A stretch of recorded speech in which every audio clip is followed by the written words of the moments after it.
Go. What's up, everybody? So we're back with another episode of the Swift Podcast. And today I bring a good friend of mine, holistic life coach, Dr. Levi Deike. Rhymes with Nike. That's going to be introduction. So I met Levi at one of our events at USI, and I remember this kid showing up, and we did this U-strong competition. And I'm like, who's this kid, and why is he ramping out these clean and jerks like no tomorrow? So I know you remember that, and I spoke to Beach about you today. So Levi, welcome to the show. How are you, brother?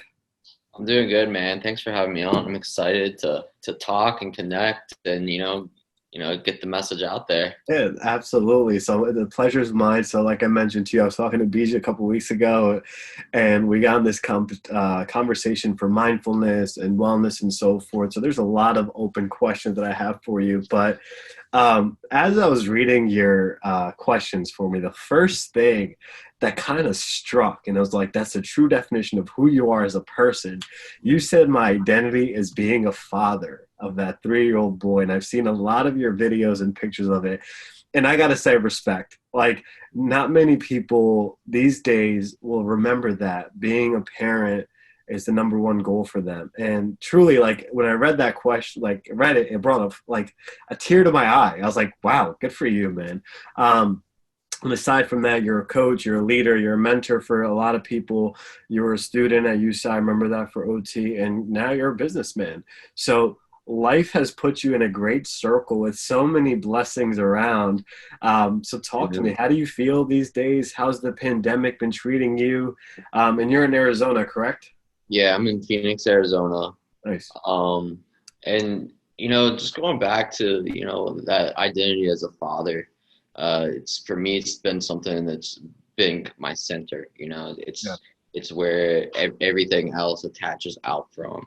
And so, being a father and being able to provide that presence for my son has allowed me to provide presence for myself, for my clients, and then everything just reaps rewards off of that. My other relationships, friendships, family, my relationship with my health and my body.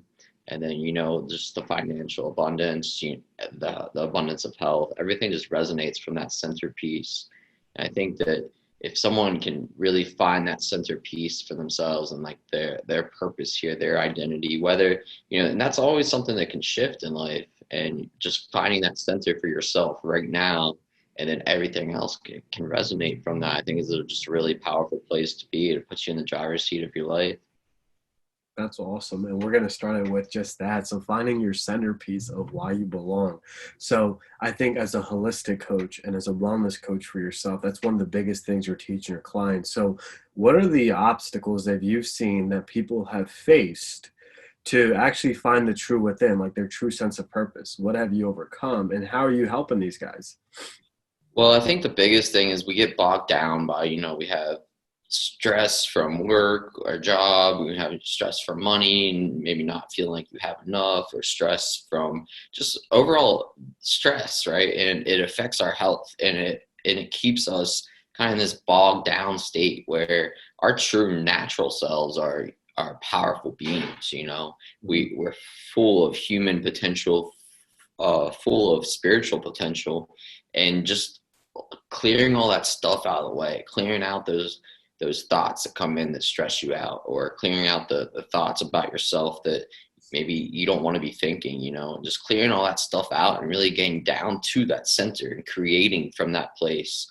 I think that one of the biggest obstacles for me is I see people not being aware of what's actually influencing their thoughts, right? From everything from the music that we listen to, the people we surround ourselves with, the news, the media, social media is a huge influence on our thoughts right now as a society, as a collective.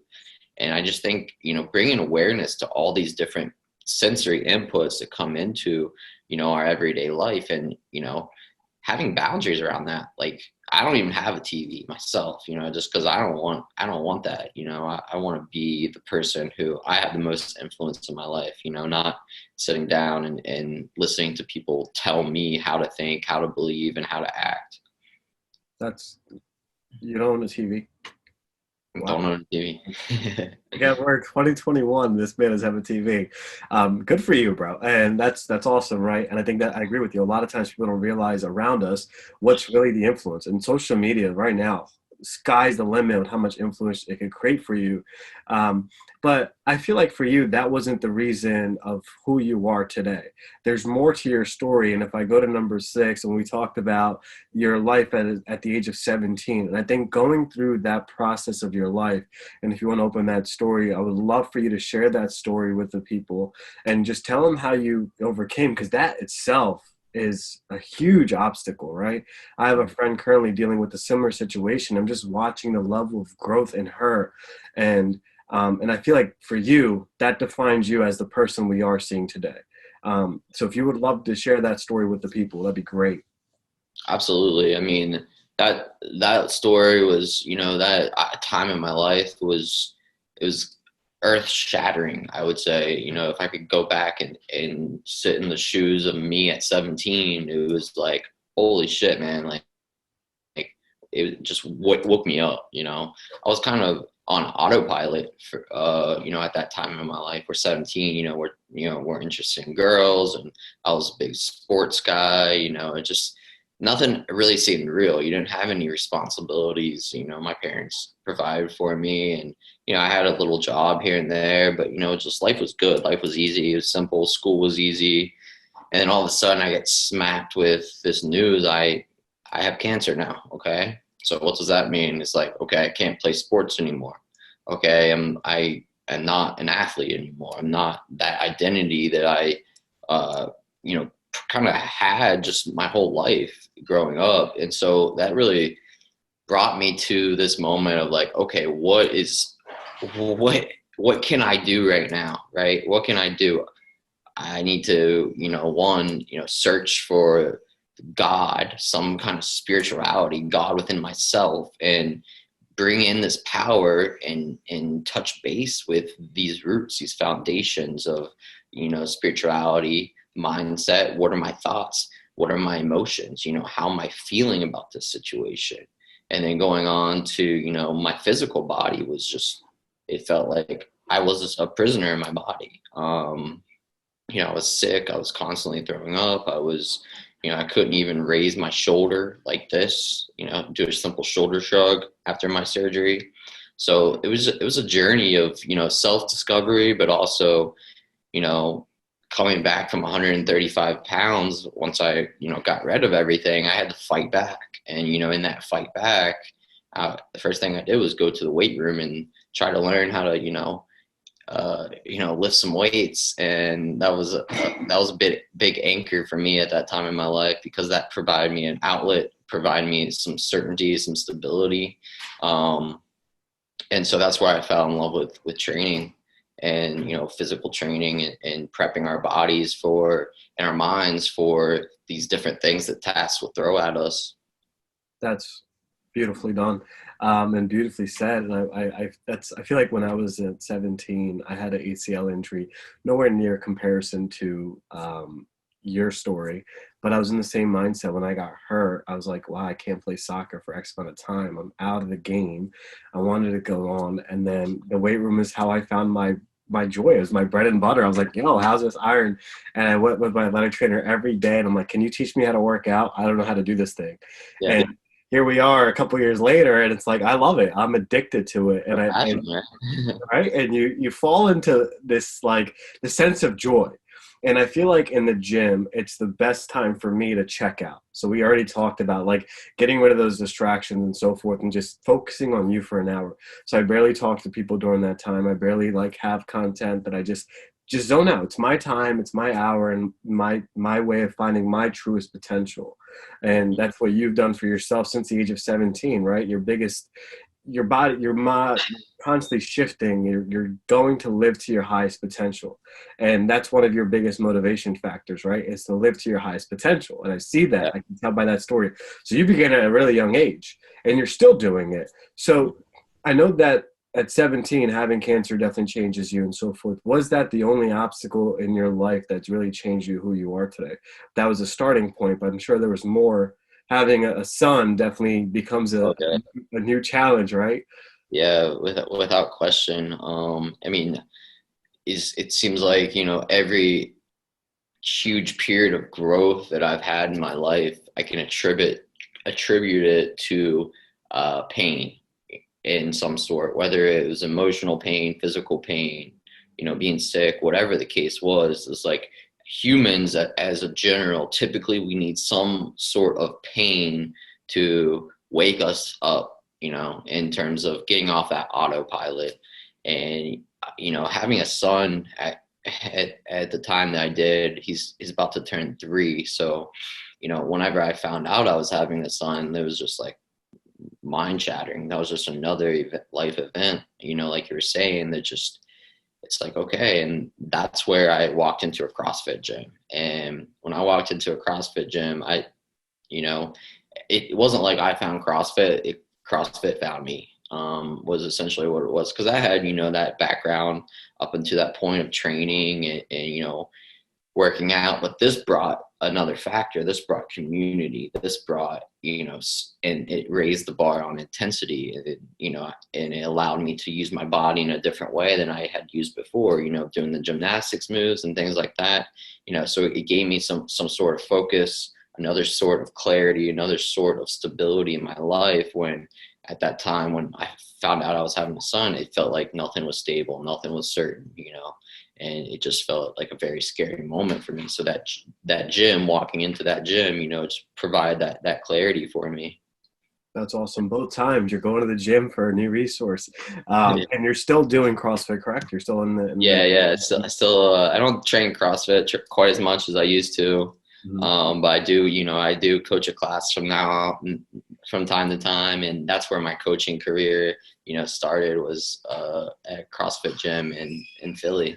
Awesome. So now let's talk who you are. So Dr. Levi Deike, you are a occupational therapist, you're a holistic life coach, you're a CrossFit coach, you're a businessman, you're a father.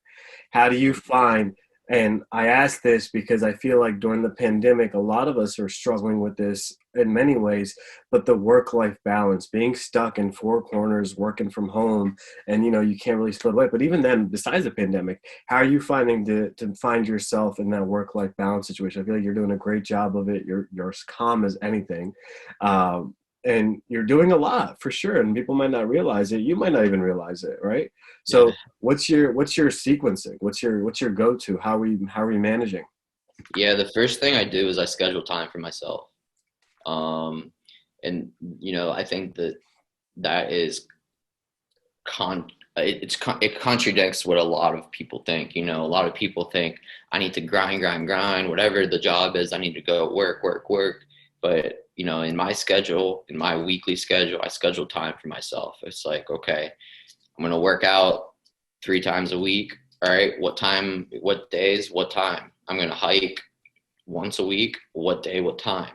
I'm gonna go to the sauna and do a cold plunge. I'm gonna meditate. What days? What time? Whatever the thing is for me that aligns me to me, I schedule that first, because I've learned that everything just reverberates out of that. Whenever I schedule my time and I fulfill myself with my time, I am better able to serve others. I'm better able to lead others. I'm better, I'm more present with my son. I'm more present in this conversation because I've scheduled my time. And, a lot of times uh, individuals get caught up, just do for others, to fulfill these roles and these different needs and things, but they forget about themselves. And without realizing that everything really comes back to you if you just fill your cup up, then you have, more to give. And moral of the story is be a little selfish with your time for yourself, and you'll be happier and you'll find more work-life balance. And I agree, right? I think that's the biggest thing, even now as young professionals, as we're adapting, we're not just doing our job, we're doing 18 other things. And then in Mm-hmm. the mix of it, you can lose all those things. Like I talked to Beach about it too. Like, he's starting his own business. He did this. And I remember he mentioned that he spent a week with you just to get that sense of clarity, and that's what he mentioned. So it's like the whole mindfulness comes into play of just really shutting your mind off, and then community. You just mentioned the word community in that CrossFit thing, and I feel like you're establishing community within your circle of Yeah. people that are self-driven, self-motivated, but also selfish in the sense of their time, meaning that they're going to take care of themselves first. If we're not taking care of ourselves first, then how do we take care of all the people reaching out for help? How are we taking care of all those, right? Absolutely. So where does that put you as a coach? So in the terms of like meditation, holistic aspects of it, how are you coaching your peers and people that are reaching out to you to do that? Because I feel like it's easier for guys like us to do, right? It's easier for us to go right down this time knowing that, you know what, if I miss something, it's okay.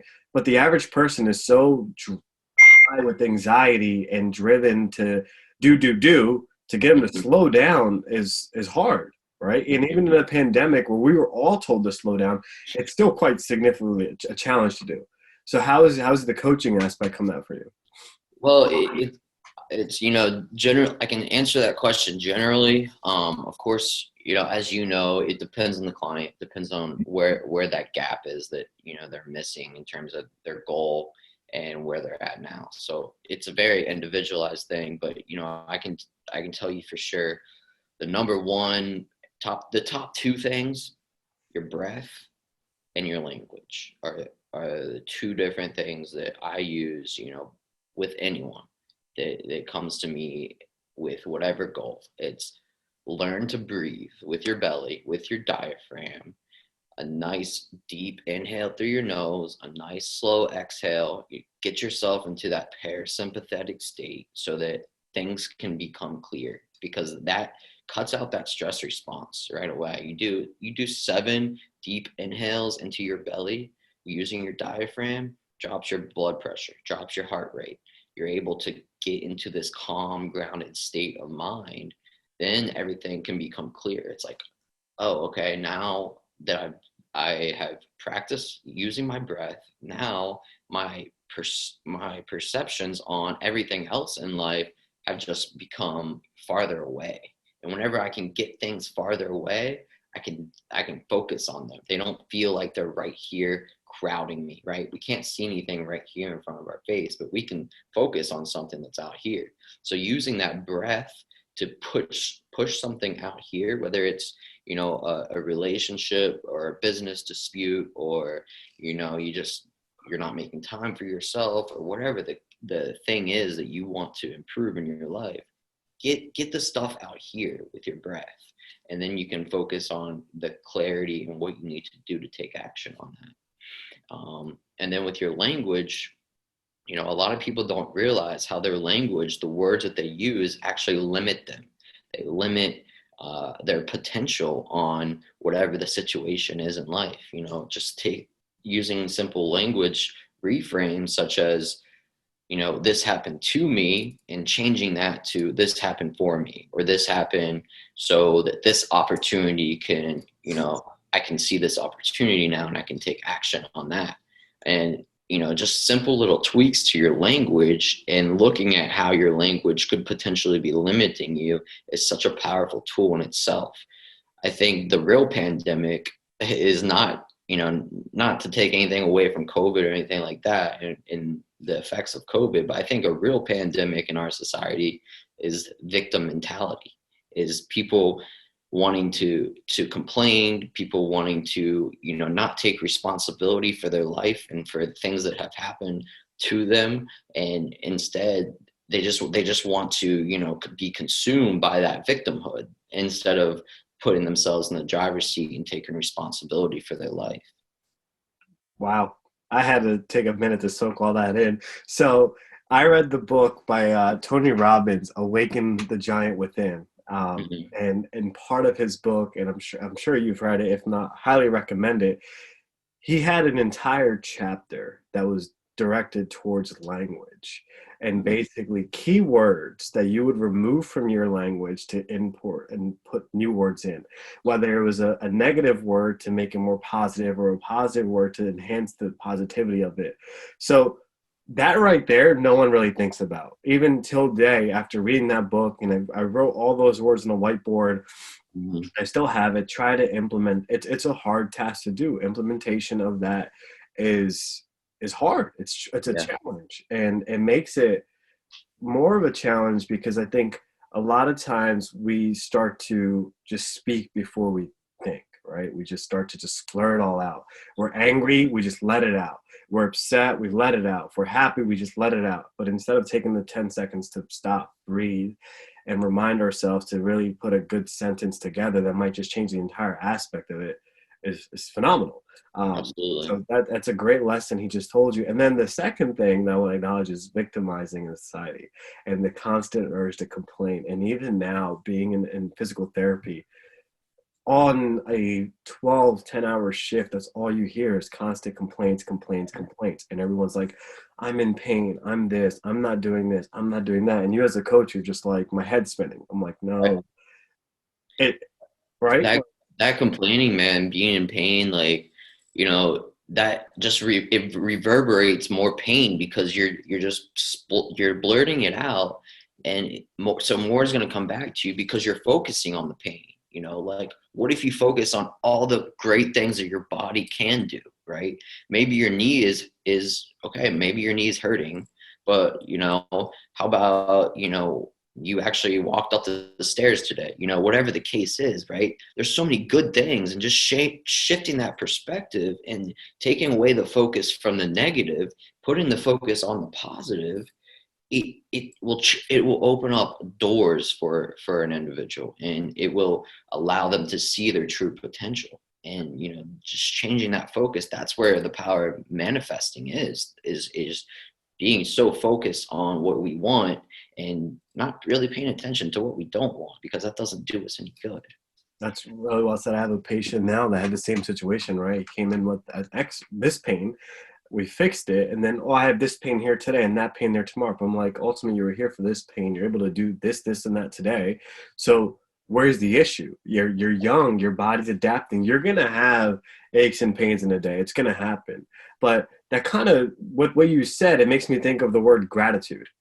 Yeah. Showing gratitude for what you actually have. And I don't think enough people do that. I don't think people can sit there and just write down their blessings or show gratitude for what they really have.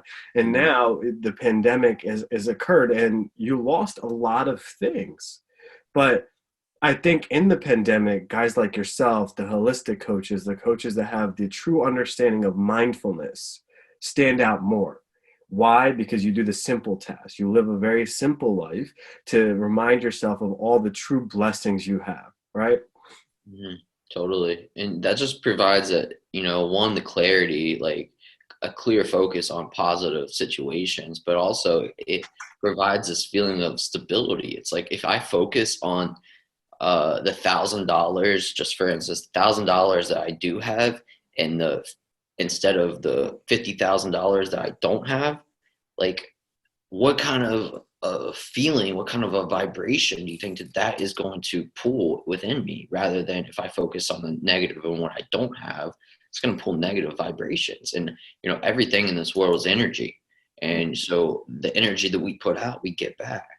And if we just focus on the things that we have, the things that we are grateful for, the blessings in our life, we're just going to get more and more of that stuff, the good stuff, more blessings. That's awesome. And I feel like as a business owner, and correct me if I'm wrong, I feel like just given the amount of energy you're putting out there, with your content, with your thought process and so forth, is that the energy you attracted is what you want. You've gotten that positive energy, and your clients are getting that positive energy, but they might have some little barriers in the way. But Mm-hmm. over the last couple of years, have you adapted that to your current business model? Absolutely. Everything about my business, everything about what I do is coming from that same aspect of, like, whether it's working with a client, just taking them one step above where they are in terms of their mindset or their health or, their spirituality, whatever the case is, just looking for that 1% change, and then that 1% change the next time, and the 1% change that time. And before you know it, you look back on a year and your life can be completely different. And that's the case for me. Like, if I would have been sitting in this chair a year ago, like, and I was watching my life on a movie screen, it's more right now than I could have dreamed of in a year. And I just focus on that. I focus on how grateful I am to be in this chair right now and living the life that I do. And I know in a year from now, it's going to blow my mind again. Yeah, absolutely. And you're always finding your truest potential for yourself. And we talked about it in previous episodes of my podcast of finding the coach that is kind of like practicing what they preach, but it's not the same coach in front of you. Quite often in our industry, what you're finding is someone's going to hire Coach Joe or Mary or whoever it is, and 2 years from now, Coach Joe or Mary are the same exact person that were in front of me since day one. And that's not what you want. And you just said it yourself. And a year from now, you expect to be in a different position, but at the same level of happiness and same level of joy. And, acquire more positive energy or acquire more knowledge on the topic or something. But you're always improving to find your truest potential.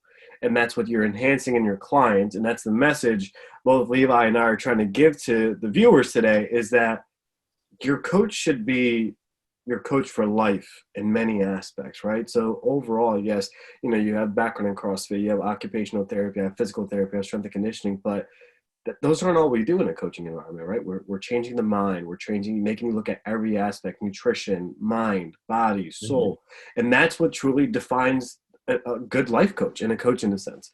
Yeah. I feel like your true life, and if I listen to everything you've said to me this past half hour, is you're currently adapting in every moment that you've been presented with from the age of 17. And I feel like you're still adapting, you're still growing and so forth. So currently the pandemic, and we'll touch base on that as a big topic of discussion. And I know you're not on TV and social media, but it's continuing to change lives and so forth. What has that done for you? So the whole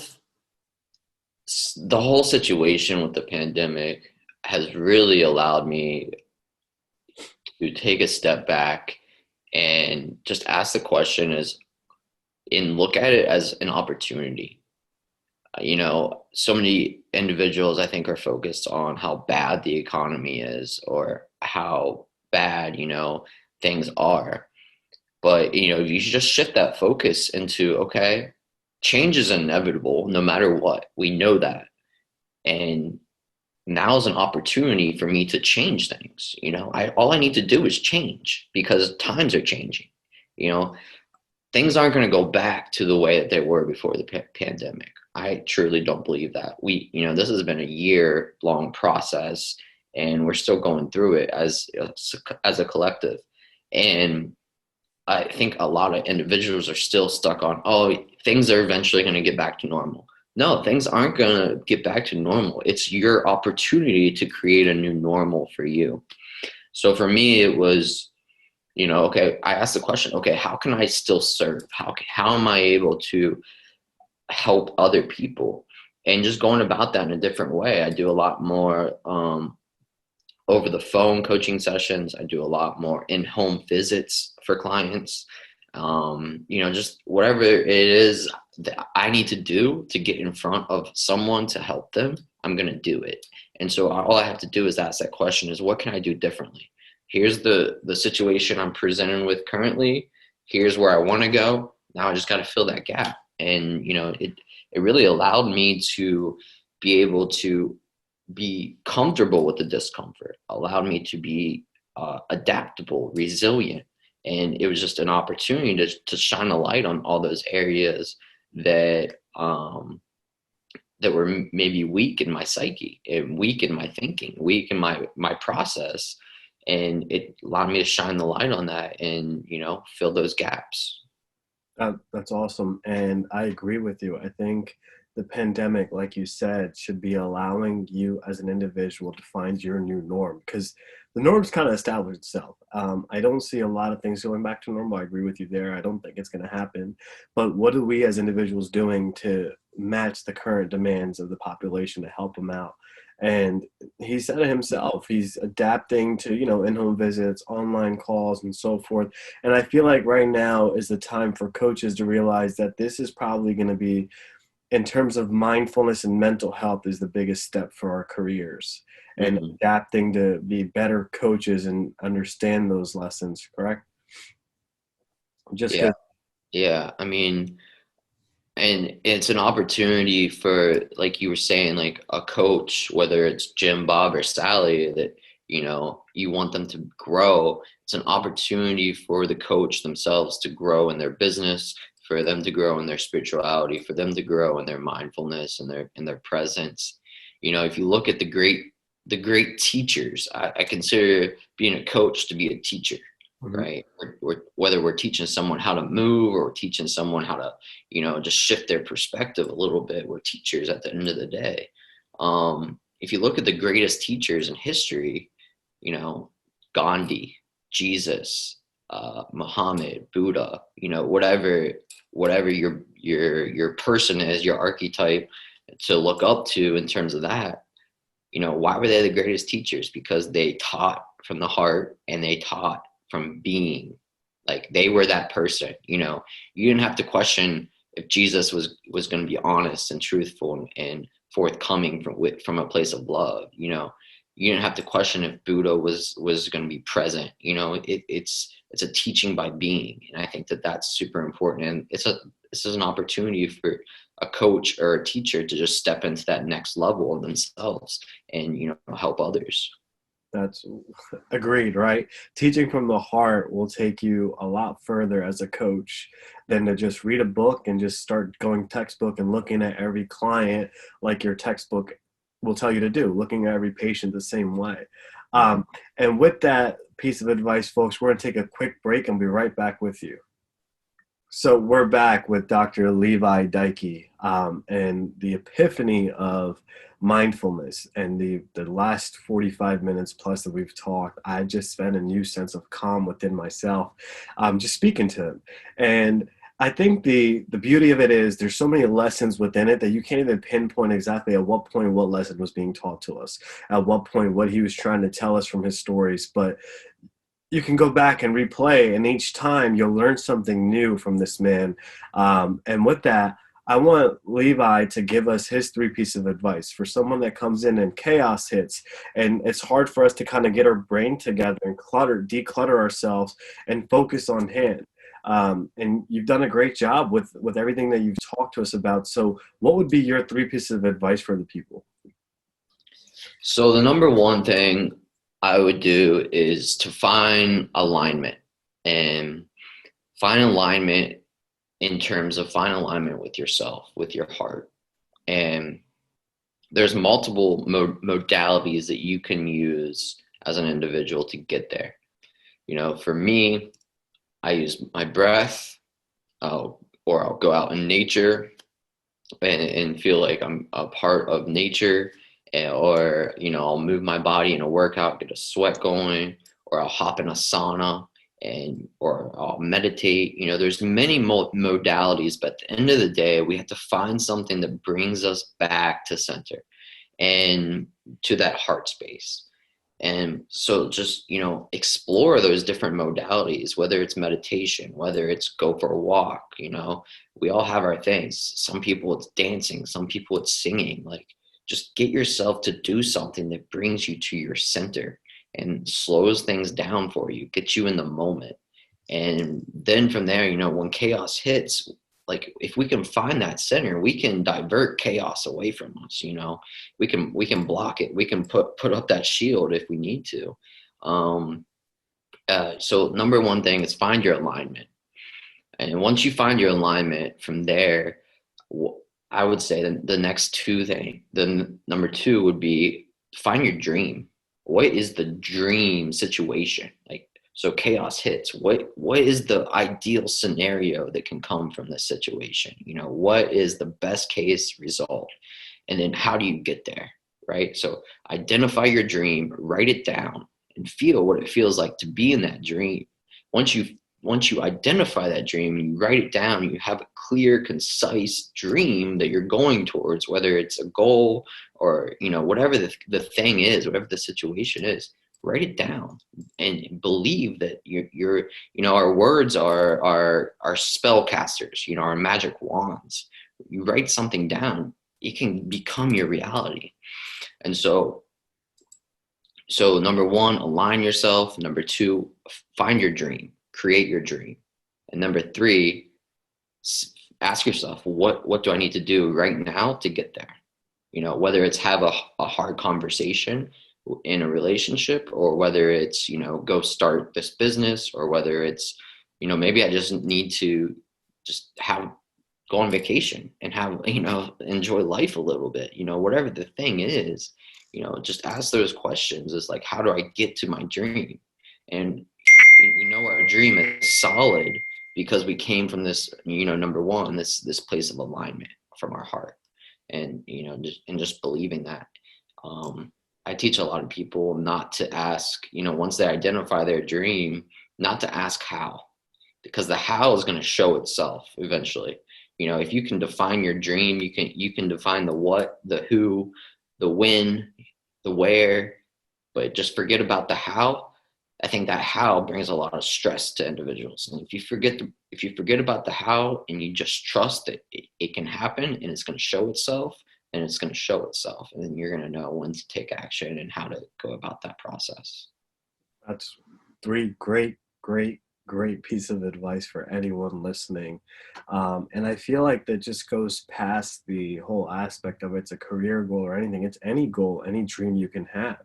Moral of the story is being able to kind of develop in the moment, and being able to adapt to what's in front of you, and having a vision and staying focused on the vision. And a lot of times, like you said earlier on, is that we're so cluttered with so many different thoughts. It's so hard to find that sense of focus and that inner peace. So I think the biggest thing you can get from this entire scenario and situation of our conversation is being selfish for yourself, right? And it's not a bad thing. We're not saying to be 24/7 focus on you, but taking time to focus on you and writing down your things that you're grateful for, writing down the things that align your dream, and finding yourself. I think the alignment he talks about, and he mentioned in his first tip, not many of us will do, even myself included. Sometimes I even forget. And the how, 180% agree with you, how stress you out. How am I going to get this? How am I going to make this money? How am I going to happen? And it's a lot of courage that people require to forget the how and let it just happen. So Levi, I thank you for coming on the show today, and the insightfulness and the mindfulness that you have given, and the sharing of your story. Your son has one hell of a role model, brother. And Thank you. I really appreciate that, man. it's truly, like, again, just reading your questions and stuff. And this was a conversation we could have forever, and just continue talking. But it's amazing to see how far you've come. It's amazing to see the story. And I agree with Beej when he mentioned to talk to you, because you do find a sense of calm in the tone of your voice. And that's why we brought you on today, was to be the wellness of what Swift Podcast stands for. So again, I thank you for your time, and I hope to see you again soon. Yeah, man, I would love to, you know, continue this conversation anytime. Just, you know, hit me up, reach out to me. I'd love to do it again. Absolutely. I appreciate your time, and appreciate you having me on. Absolutely. And with that, folks, we will see you with another episode. Stay tuned till next week.